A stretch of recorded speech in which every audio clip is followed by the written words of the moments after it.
आज की कहानी है 2 फुट का आदमी।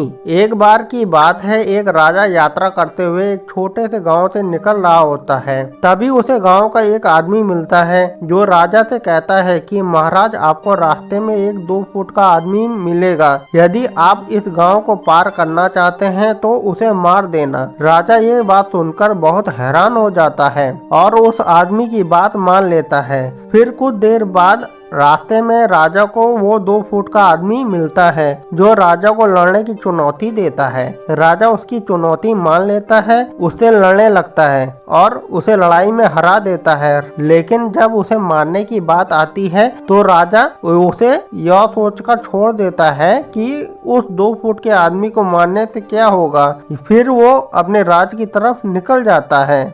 कुछ दिनों बाद वो 2 फुट का आदमी फिर से राजा से लड़ने आता है, लेकिन अब वो 4 फुट का हो चुका होता है। राजा उसे फिर से हरा देता है, लेकिन इस बार भी वो उसे नहीं मारता। इसके कुछ सालों बाद वो आदमी फिर से राजा से लड़ने आ जाता है। अब वो आदमी 6 फुट का हो चुका होता है। वो अब राजा से भी ज्यादा बड़ा और ताकतवर हो चुका होता है, जिसके कारण राजा उसे लड़ाई में हरा नहीं पाता और वो राजा को मार देता है। कहानी की सीख। इस कहानी से हमें ये सीख मिलती है कि हमें अपनी जिंदगी की छोटी छोटी मुश्किलों को अनदेखा नहीं करना चाहिए, वरना एक दिन वो मुश्किलें हद से ज्यादा बड़ी हो जाएंगी जिसे हम ठीक नहीं कर पाएंगे।